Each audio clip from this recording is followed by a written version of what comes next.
Big boss ಸ್ಪರ್ಧಿಯಾಗಿದ್ದಂಥ gold Suresh ಮೇಲೆ ವಂಚನೆ ಆರೋಪ ಕೇಳಿ ಬಂದಿರುವಂಥದ್ದು. ಈ ಸಂಬಂಧಪಟ್ಟ ಹಾಗೆ ಮಾತಾಡೋದಕ್ಕೆ ಸ್ವತಃ ಗೋಲ್ಡ್ ಸುರೇಶ್ ನಮ್ಮ ಜೊತೆಗಿದ್ದಾರೆ, ಅವ್ರನ್ನೂ ಕೂಡ ಮಾತಾಡ್ಸೋಣ. ಸರ್, ಈಗ ನಿಮ್ಮ ಮೇಲೆ ಒಂದು ಆರೋಪ ಕೇಳಿ ಬಂದಿರುವಂಥದ್ದು, ಕೇಬಲ್ ಚಾನಲ್ ಸೆಟಪ್ ಮಾಡಿಕೊಡ್ತೀನಿ ಅಂತೇಳಿ 4 ಲಕ್ಷ ವಂಚನೆ ಮಾಡಿದ್ದೀರಾ ಅನ್ನೋ ಆರೋಪ ಕೇಳಿ ಬಂದಿದ್ದು. ಏನು ಹೇಳ್ತೀರಿ ಸರ್? ಸರ್ ನಮಸ್ಕಾರ. ಇದೆಲ್ಲದಕ್ಕೂ ನೆನ್ನೆನೂ ನಾನು ಉತ್ತರ ಕೊಟ್ಟಿದ್ದೇನೆ. ಏನಂತಂದರೆ ನನ್ನ ಮೇಲೆ ಊಹಾಪೋಹಗಳ ಆರೋಪ ಅಷ್ಟೇ ಸರ್. ಅದು ಯಾವುದೂ ಕೂಡ ಅಧಿಕೃತವಾಗಿ ಎಲ್ಲೂ ಕೂಡ ನನ್ನ ಮೇಲೆ ಕಂಪ್ಲೇಂಟ್ ಮಾಡಿ ಇನ್ನೊಂದು ಕೋರ್ಟ್ ಮುಖಾಂತರ ತಗೊಳ್ಳೋ ಯಾವುದೇ ಥರದ ಕಂಪ್ಲೇಂಟು ನನ್ನ ಮೇಲೆ ಆಗಿಲ್ಲ ಸರ್. ಊಹಾಪೋಹಗಳಿಗೆ ನನ್ನ ತಲೆನೂ ಕೆಡಿಸ್ಕೊಳ್ಳಲ್ಲ ಸರ್. ಯಾಕಂದರೆ ಸರ್, ಈ ಥರ 100 ಜನ ಬಂದು ಹೇಳ್ತಾರೆ. ಒಬ್ಬ ವ್ಯಕ್ತಿ ಮೇಲೆ ಅಲಿಗೇಷನ್ನು ಮೊದಲೇ ಮಾಡಬೇಕಾಗಿತ್ತು, ಅವ್ರು ಬಿಗ್ ಬಾಸ್ಗಿಂತ ಮುಂಚೆ ಮಾಡಬೇಕಾಗಿತ್ತು. ಆ ಕೆಲಸ ಮಾಡಿಲ್ಲ ಅವರು. ನಾನು ಬಿಗ್ ಬಾಸಿಂದ ಹೊರಗಡೆ ಬಂದು 8 ರಿಂದ 9 ತಿಂಗಳು ಆದಮೇಲೆ ಇವಾಗ ಬಂದಿರೋದು. ಮತ್ತು ಇದು ಇಶ್ಯೂ ಆಗಿರೋದು 2017ರಲ್ಲಿ. ಇಲ್ಲಿವರೆಗೆ ಏನು ಮಾಡ್ತಾಯಿದ್ರು ಅವರು? ಅವ್ರು ಹೇಳ್ತಾರೆ ನನ್ನ ಹತ್ರ ಅಗ್ರಿಮೆಂಟ್ ಇದೆ, ಎಲ್ಲ ಇದೆ, ಹೋಗಿ ಲೀಗಲಾಗಿ ತೊಗೋಬೋದಲ್ಲ ಸರ್. ಈ ಥರದ ಇಶ್ಯೂವಲ್ಲಿ, ಈ ಥರದ ಸಿಚುವೇಷನಲ್ಲಿ ಅವರು ಫಸ್ಟು ಅಗ್ರಿಮೆಂಟ್ನ ತೊಗೊಂಡು ಲೀಗಲಾಗಿ ಅವ್ರು ಮೂವ್ ಮಾಡಬೇಕಾಗಿತ್ತು. ಒಂದು ಕಂಪ್ಲೇಂಟ್ ಕೊಡೋದಾಗಲಿ, ಕೋರ್ಟ್ ಮುಖಾಂತರ ಹೋಗೋದಾಗಲಿ ಮಾಡಬೇಕಾಗಿತ್ತು. ಆ ಥರದ್ದು ಯಾವುದೂ ಕೆಲಸ ಮಾಡಿಲ್ಲ ಸರ್. ಇದರಿಂದ ನೀಟಾಗಿ ನನಗೆ ಅರ್ಥ ಆಗ್ತಾ ಇದೆ ದುಡ್ಡಿನ ಉದ್ದೇಶ.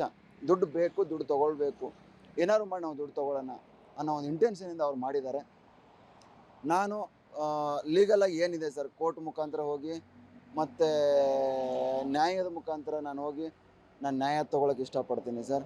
ಈಗ 2017ರಲ್ಲಿ ಈ ವಿಚಾರ ನಡೆದಿರುವಂಥದ್ದು. ಇಷ್ಟು ದಿನ ಯಾಕೆ ತಡ ಆಯಿತು? ಒಂದು. ಎರಡನೇದು, ಆಗ ಏನು ಅಗ್ರಿಮೆಂಟ್ ಮಾಡ್ಕೊಂಡಿದ್ರಾ? ಈಗ 4 ಲಕ್ಷ ವಂಚನೆ ಮಾಡೋದು ನಿಜಾನಾ ಸುಳ್ಳ ಅಂತ? ಸರ್, ನಾನು ಹೇಳಿದ್ನಲ್ಲ, 4 ಲಕ್ಷ ನಾನು ಕೊಡಬೇಕಾಗಿದ್ರೆ 8 ವರ್ಷ ವೆಯ್ಟ್ ಮಾಡೋ ಅವಶ್ಯಕತೆ ಇರಲಿಲ್ಲ ಸರ್ ಅವರು. ಯಾಕಂದರೆ ನನ್ನ ಸ್ನೇಹಿತರ ಮುಖಾಂತರ ಅವ್ರ ಪರಿಚಯದಲ್ಲಿದ್ದಾರೆ, ಸಂಪರ್ಕದಲ್ಲಿದ್ದಾರೆ. ನಾನೇನು ಕದ್ದು ಮುಚ್ಚಿ ಓಡಾಡ್ತಾ ಇಲ್ಲ ಸರ್.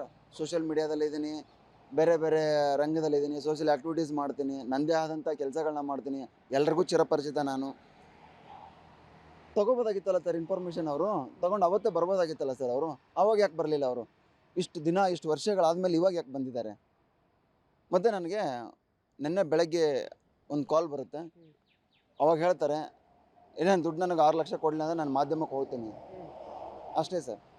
ನಾನು ಅದಕ್ಕೆಲ್ಲ ಇಂಥ ಗೊಡ್ಡು ಬೆದರಿಕೆಗೆಲ್ಲ ಹೆದರೋನಲ್ಲ ಸರ್ ನಾನು. ಆಯಿತು, ಬಿಗ್ ಬಾಸ್ ಬರೋಕ್ಕೆ ಮುಂಚೆ ಏನು ಕೆಲಸ ಮಾಡ್ಕೊಂಡಿದ್ದೀರಿ ಅಥವಾ ಏನು? ಸರ್, ನಾನು business man sir, pure business man. ನಾನೊಬ್ಬ ಸಿವಿಲ್ ಕಾಂಟ್ರಾಕ್ಟ್ರು, ಇಂಟೀರಿಯರ್ ಡಿಸೈನರು. ನಾನು ಸುಮಾರು ಮಾಧ್ಯಮಗಳು, ಸುಮಾರು ಕೇಬಲ್ ಚಾನಲ್ಗಳನ್ನು ನಾನು ಕೆಲಸ ಮಾಡಿಕೊಟ್ಟಿದ್ದೀನಿ. ನಾನು ತುಂಬ ಕ್ಲೀನ್ ಹ್ಯಾಂಡಲ್ ಇದ್ದೀನಿ ಸರ್. ಇಷ್ಟು ವರ್ಷ, ಇಷ್ಟು ದಿನ, ಇಲ್ಲಿವರೆಗೆ ಯಾವುದೇ ಒಂದು ಕಪ್ಪು ಚುಕ್ಕೆ ತೊಗೊಂಡಿಲ್ಲ ಸರ್ ಸುರೇಶ. ಇದು ನನ್ನ ಕಪ್ಪು ಚುಕ್ಕೆ ಏನಲ್ಲ ಸರ್. ಯಾವುದೋ ಒಬ್ಬ ವ್ಯಕ್ತಿ ಅಲಿಗೇಷನ್ ಮಾಡ್ತಾನೆ ಅಷ್ಟೇ ನನ್ನ ಮೇಲೆ, ಬಟ್ ಅವ್ನು ದೂರುದಾರ ಅಲ್ಲ. ಈಗ 2017ರಲ್ಲಿ ಈ ವ್ಯವಹಾರ ನಡೆದಿರುವಂಥದ್ದು. ಅದಾದಮೇಲೆ ನೀವು ಬಿಗ್ ಬಾಸ್ಗೆ ಬರ್ತೀರಾ. ಬಿಗ್ ಬಾಸ್ ನೋಡಿದ್ರೆ ಈಗ 7-8 ತಿಂಗಳಾಗಿದೆ. ಇಷ್ಟೆಲ್ಲ ಟೈಮ್ ಮುಗಿದ ಮೇಲೆ ಈಗ ಯಾಕೆ ಈ ಕೇಸ್ ಹೊರಗಡೆ ಬಂತು ಅಂತ ನಿಮ್ಗೆ ಅನ್ಸುತ್ತೆ?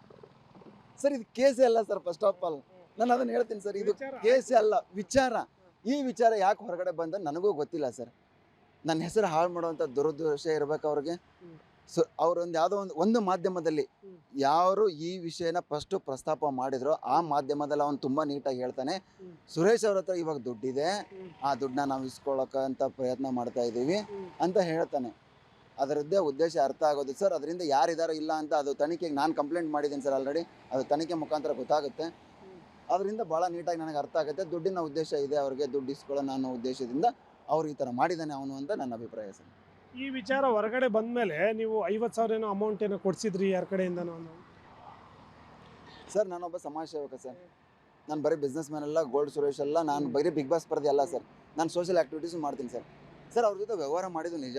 2017ರಲ್ಲಿ ಅವರನ್ನು ದುಡ್ಡು ಕೊಟ್ಟಿದ್ದು ನಿಜ, ನಾವು ಅಗ್ರಿಮೆಂಟ್ ಮಾಡ್ಕೊಂಡಿದ್ದು ನಿಜ. ಅದು 2018ಕ್ಕೇ ಅದೆಲ್ಲ ಮುಕ್ತಾಯ ಆಗಿದೆ. ಅಲ್ಲಿಗೆ ಯಾವುದೋ ಥರ ನಮಗೂ ಅವ್ರಿಗೂ ವ್ಯವಹಾರ ಇಲ್ಲ ಸರ್. ಅದಾದಮೇಲೆ ಅವರು ಸ್ನೇಹಿತರ ಮುಖಾಂತರ ಕಾಲ್ ಮಾಡಿಸ್ತಾರೆ ನನಗೆ. ತುಂಬ ಪ್ರಾಬ್ಲಮ್ಮಲ್ಲಿದ್ದೀವಿ, ತುಂಬ ತೊಂದರೆ ಆಗ್ತಾಯಿದೆ ನಮಗೆ, ತುಂಬ ಪರಿಸ್ಥಿತಿ ಕ್ರಿಟಿಕಲ್ ಆಗಿದೆ, ನಮಗೇನಾದ್ರು ಒಂದು ಸ್ವಲ್ಪ ಸಹಾಯ ಮಾಡಿಸಿ ಅಂತ ಕೇಳಿದಾಗ ನಾನು ನನ್ನ ಸ್ನೇಹಿತರ ಮುಖಾಂತರ ನಾನು ಅಮೌಂಟ್ ಹಾಕ್ಸಿದ್ದು ನಿಜ. ಅವ್ರು ಅದನ್ನೇ ವ್ಯವಹಾರ ಮಾಡ್ಕೊಂಡ್ಬಿಟ್ರು. ಇವತ್ತು 50 ಕೊಟ್ಟಿದ್ದಾರೆ, ನಾಳೆ ಇನ್ನೂ 1 ಲಕ್ಷ ಕೊಡ್ತಾರೆ, 2 ಲಕ್ಷ, 6 ಲಕ್ಷ ಕೊಡ್ತಾರೆ ಅನ್ನೋ ಒಂದು ಉದ್ದೇಶದಿಂದ ಅವ್ರು ಈ ಥರ ಮಾಡಿದ್ದಾರೆ. ಈಗ ನೀವೇನಾದರೂ ಈ ಬಗ್ಗೆ ನಾನು ದೂರು ಕೊಡ್ತೀರಾ ಅಂತ? ಸರ್, ಅದನ್ನು ನಾನು ನೆನ್ನೆನೇ ಕೊಟ್ಟಿದ್ದೀನಿ ಸರ್.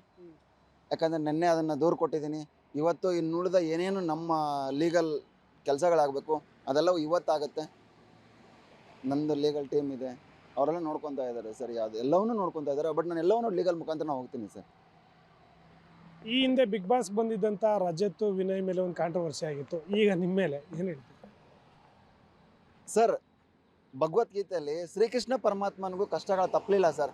ಅವ್ನು ಎಷ್ಟೇ ಒಳ್ಳೆ ಕೆಲಸ ಮಾಡಿದ್ರೆ ಅವನಿಗೂ ಕೂಡ ನೀನು ತಪ್ಪು ಮಾಡ್ತಾ ಇದೀಯಾ, ನೀನು ಕೆಟ್ಟವನು ಅಂತ ಎಲ್ಲರೂ ಬೆಟ್ ಮಾಡಿ ತೋರ್ಸಕ್ಕೆ ಹೋದ್ರು ಸರ್.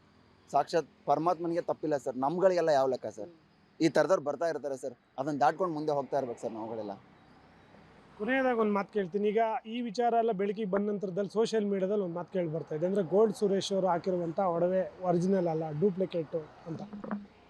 ಸರ್, ಅದನ್ನು ನಾನು ಇವ್ರು ಯಾರಿಗೂ ಪ್ರೂವ್ ಮಾಡಬೇಕಾಗಿಲ್ಲ ಸರ್. ನನಗೆ ನಾನೇನು ಅಂತ ಗೊತ್ತು ಸರ್, ನನ್ನ ಅಕ್ಕಪಕ್ಕದಲ್ಲಿರೋರು ನಾನೇನು ಅಂತ ಗೊತ್ತು ಸರ್. ನಾನು ಹೆಂಗೆ ಬೆಳ್ಕೊಂಬಂದಿದ್ದೀನಿ, ನಾನು ಏನು ಮಾಡಿದ್ದೀನಿ ನನಗೆ ಮಾತ್ರ ಗೊತ್ತು, ನನ್ನ ಅಕ್ಕಪಕ್ಕದಲ್ಲಿರೋರಿಗೆ ಗೊತ್ತು. ಅವ್ರಿಗೆ ಆನ್ಸರೇಬಲ್ ಸರ್ ನಾನು. ಅದನ್ನು ಮಾಡ್ತೀನಿ ಸರ್. ಕಮೆಂಟ್ ಮಾಡೋ ವ್ಯಕ್ತಿಗಳು ಕಮೆಂಟ್ ಮಾಡ್ಕೊಂಡಿರ್ತಾರೆ ಸರ್, ಅವ್ರ ಯೋಗ್ಯತೆನೇ ಕಮೆಂಟ್ ಮಾಡೋದು ಅಷ್ಟೇ ಸರ್ ಕೆಲಸ. ಅದನ್ನು ಬಿಟ್ಟು ಅವ್ರು ಹೊರಗಡೆ ಬರೋಕ್ಕಾಗಲ್ಲ ಸರ್. ಅದನ್ನು ಬಿಟ್ಟು ಹೊರಗಡೆ ಬರಲಿ ಸರ್, ಅವನು ಮುಂದೆ ಗೋಲ್ಡ್ ಸುರೇಶ್ ಆಗ್ತಾನೆ ಸರ್. ಕಮೆಂಟ್ ಮಾಡೋದು ಬಿಟ್ಟು ಅವ್ನು ಹೊರಗಡೆ ಬಂದರೆ ಅವನು ಒಬ್ಬ ಗೋಲ್ಡ್ ಸುರೇಶ್ ಆಗ್ತಾನೆ. ಆ ಥರದ ಕೆಲಸ ಯಾರೂ ಮಾಡಲ್ಲ. ಅಂಥವ್ರಿಗೆ ಕೆಲಸ ಏನು ಅಂದರೆ ಕಮೆಂಟ್ ಮಾಡ್ಕೊಂಡು ಕೂತ್ಕೊಳ್ಳೋದು ಅಷ್ಟೇ ಕೆಲಸ ಅವ್ರಿಗೆ. Thank you sir. ಇದು ಗೋಲ್ಡ್ ಸುರೇಶ್ ಅವರು ಹೇಳುವಂಥದ್ದು. ಅಂದರೆ ಪಬ್ಲಿಕ್ ಟಿವಿಗೆ ಇವತ್ತು ಎಕ್ಸ್ಕ್ಲೂಸಿವ್ ಆಗಿ ಅವ್ರು ಮಾತಾಡ್ತಾ ಹೇಳುವಂಥದ್ದು, ಅಂದರೆ ಈ ವ್ಯಕ್ತಿಯ ಹತ್ರ ಯಾವುದೇ ವ್ಯವಹಾರ ಏನು ಮಾಡಿದರೂ ಕೂಡ 2018ಕ್ಕೆ ಅದು ಸಂಪೂರ್ಣವಾಗಿ ಮುಕ್ತಾಯ ಆಗಿದೆ, ನಾನು ಯಾವುದೇ ಅಮೌಂಟನ್ನು ಯಾರಿಗೂ ಕೊಡಬೇಕಾಗಿಲ್ಲ ಅಂತ ಈ ಮುಖಾಂತರ ಸ್ಪಷ್ಟಪಡಿಸುವಂಥದ್ದು. ಕ್ಯಾಮ್ರಾಮನ್ ಗೌತಮ್ ಜೊತೆ ಉಮೇಶ್, ಪಬ್ಲಿಕ್ ಟಿವಿ, ಬೆಂಗಳೂರು.